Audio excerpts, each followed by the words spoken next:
హైదరాబాద్ కాస్త హైదరాబాద్గా మారుతుందా? భాగ్యనగరంలో బెంజిన్ వాయువు మానవుడి ఆయువు తీస్తోందా? పర్యావరణ నిపుణుల ఆందోళన గల కారణాలేంటి?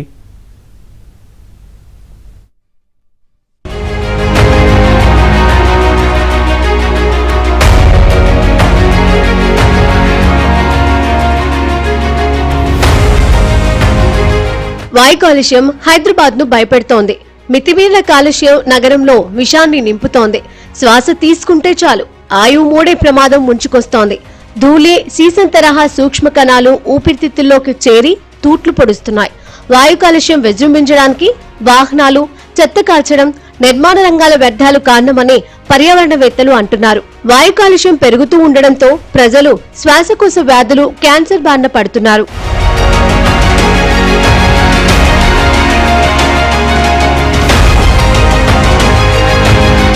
గత 5 ఏళ్లుగా హైదరాబాద్ లో గాలి కాలుష్యం విపరీతంగా పెరుగుతోంది. నగర శివారు ప్రాంతాల్లో సైతం కాలుష్యం తీవ్రత ఎక్కువగా ఉంది. హైదరాబాద్ లో చాలా చోట్ల ఎయిర్ క్వాలిటీ మానిటరింగ్ పరికరాలు అందుబాటులో లేవు. డేంజర్ బెల్ మోగిస్తున్నా బెంజిన్ వాయువు గాలిలో ఎంత శాతం ఉందో ఇంతవరకు మానిటరింగ్ చేయటం లేదు. ఇక ముఖ్యంగా గాల్లో ఉండే PM10 సూక్ష్మధూళి కణాలు రోజు రోజుకి పెరిగి స్వచ్ఛమైన గాలిని కాలుష్యం చేస్తోంది.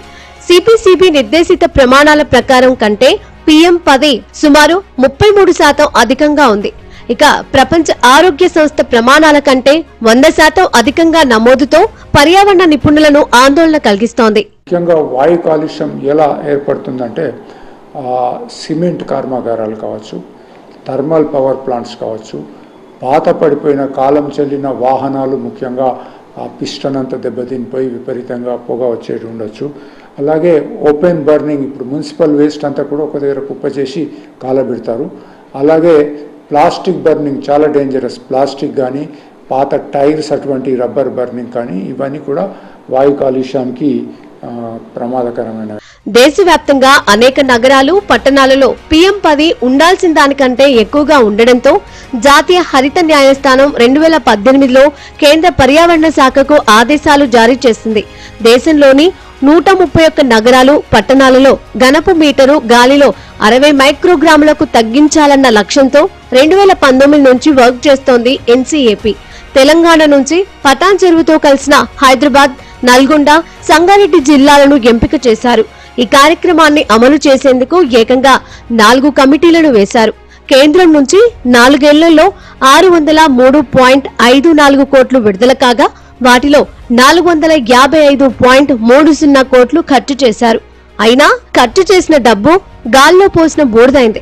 హైదరాబాద్, సంగారెడ్డి జిల్లాల్లో PM10 ఏకంగా 81 మైక్రోగ్రాములుగా నమోదవుతూ అధికారులకు సవాల్ విసురుతోంది. ఇప్పుడు మనం చేయాల్సింది ఏంది? వాయు కాలుష్యాన్ని తగ్గించాలనంటే ముఖ్యంగా open burning of municipal waste ఉండకూడదు.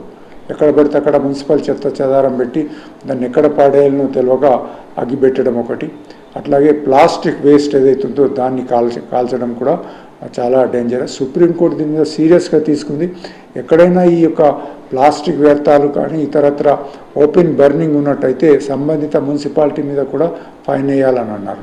2022-23 నుంచి 608 రోడ్లపై తారు వేసి సిమెంట్ పేవ్మెంట్ పనులు చేశారు. 25,000కు పైగా గుంతలు పూడ్చారు. రోడ్లుడ్చే 6 యంత్రాలను కొనుగోలు చేసి 4 అద్దెకు తీసుకున్నారు. TGS RTCకి 200 విద్యుత్ బస్సులను కొన్నారు. TS రెడ్కో ఆధ్వర్యంలో 150 EV ఛార్జింగ్ కేంద్రాలను ఏర్పాటు చేశారు. ఇక 189 అత్యాధునిక ట్రాఫిక్ సిగ్నళ్లను నిర్వహిస్తున్నారని అధికారులు చెబుతున్నారు. కోట్లాది రూపాయలు ఈ రూపంలో ఖర్చు చేసినా ఫలితం సున్నా.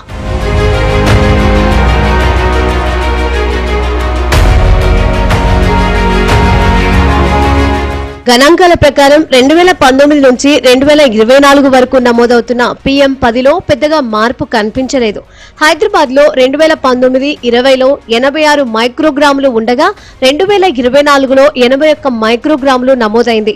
నల్గొండలో 2019-20లో 59 మైక్రోగ్రాములు ఉండగా 2022లో 70కి చేరి మళ్లీ 2024లో 59కి చేరి యథారాజా తదా ప్రజా అంటోంది.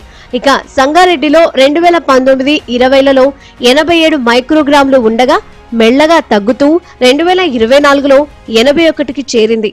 అసలు PM10 అంటే ఏంటి అంటే ఏదైతే సూక్ష్మ ధూళి కణాల యొక్క పరిమాణము 10 మైక్రోమీటర్ల కన్నా తక్కువగా ఉంటుందో వాటిని PM10 అని అంటాము. ఇవి నేరుగా ఊపిరితిత్తుల లోపలికి వెళ్ళి మనకి ఊపిరితిత్తులపై ప్రభావం చూపుతాయి కాబట్టి ఇవి చాలా ప్రమాదకరంగా మనం చెప్పుకుంటూ ఉంటాం.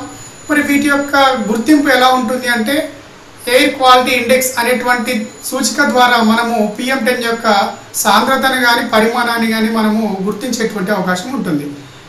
కోట్లాది రూపాయలు గాల్లో ఆవిరైనా గాల్లో PM10 మాత్రం తగ్గలేదు. కాలుష్య నియంత్రణలో ప్రజల్ని కూడా భాగస్వామ్యం చేయడం, వాయు కాలుష్య కారక పరిశ్రమలపై కఠిన చర్యలు తీసుకోకపోవడం, కాలం చెల్లిన వాహనాల కట్టడి, రహదారుల విస్తరణ, రోడ్ల పక్కన పెద్ద ఎత్తున మొక్కల్ని నాటడం, ట్రాఫిక్ సిగ్నళ్ల ఆధునీకరణ, వాయు కాలుష్య మానిటరింగ్ స్టేషన్స్ ను పెంచడం వంటి పలు చర్యలు చేపడితే వాయు కాలుష్య నియంత్రణ సాధ్యం కావచ్చనే అభిప్రాయాలు వ్యక్తమవుతున్నాయి. కాలుష్య ఉద్గారాలలో PM10ని కంట్రోల్ చేయకపోతే సిటీ జనంలో శ్వాసకోశ వ్యాధులు మరింత పెరుగుతాయంటున్నారు పర్యావరణ నిపుణులు. ఇప్పటికే ఊపిరితిత్తుల క్యాన్సర్తో ఇబ్బంది పడుతున్న రోగుల సంఖ్య నానాటికి పెరుగుతూ ఉండడం ఆందోళన కలిగిస్తోంది. వాయు కాలుష్యంపై కేంద్ర రాష్ట్ర ప్రభుత్వాలు మరింత ఫోకస్ పెట్టాలని పర్యావరణ నిపుణులు హెచ్చరిస్తున్నారు.